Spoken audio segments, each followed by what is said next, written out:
Bonjour à tous, je vous parle présentement directement de la région des Laurentides, une magnifique région montagneuse du Québec, mais vous allez avoir l'impression que je vous parle de Bretagne dans la région de Saint-Malo.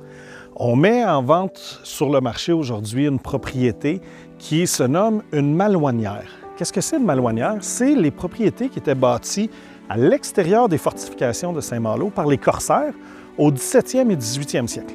L'utilisation de cette propriété était pour avoir de l'espace, pour avoir de l'intimité, mais pour aussi faire un peu étalement de leur richesse et camoufler aux yeux des fonctionnaires différentes richesses qui étaient importées par justement les corsaires et s'assurer que le fisc, que le roi ne mette pas ses mains dessus.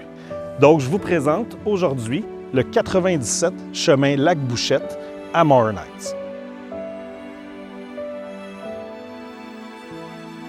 Lorsqu'on parle de malouinière, les choses qui sont à prendre en considération, premièrement, c'est qu'il y en a seulement 112 présentement qui sont accessibles, qui sont encore debout, qui sont encore bâties dans la région de Saint-Malo. Certaines servent d'hôtel, certaines de résidences privées, certaines aussi servent de musée.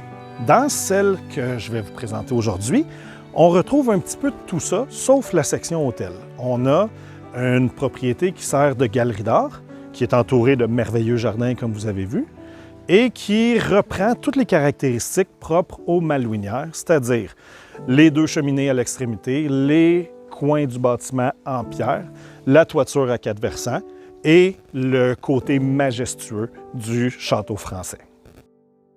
Donc, l'histoire de cette propriété débute au début des années 80, lorsqu'un artiste, musicien, enseignant de musique s'est découvert une passion pour le bois, pour travailler le bois. Et il était compositeur, il était chef d'orchestre, il était habitué de jouer dans tout ça, mais le travail manuel du bois est venu éveiller quelque chose en lui. Lorsque ses élèves lui ont présenté un livre d'architecture de différents types de propriétés, il est tombé en amour avec le style de la malouinière, avec son exclusivité, avec son côté majestueux, mais surtout avec toutes ses boiseries. C'est à ce moment-là qu'il a décidé d'acheter le terrain sur lequel on est, en 1981, et de commencer la construction de cette magnifique propriété en 1983. Vous allez voir à l'intérieur tout ce qui a été consacré. On parle de 25 000 heures offertes par des artisans en bénévolat et on parle de plus de 110 000 heures travaillées par le propriétaire qui a tout fait de ses mains. Donc, je vous invite à me suivre et on va découvrir l'intérieur. Comme vous pouvez le constater, l'escalier et le vivoire font partie de la pièce maîtresse de ce type de propriété.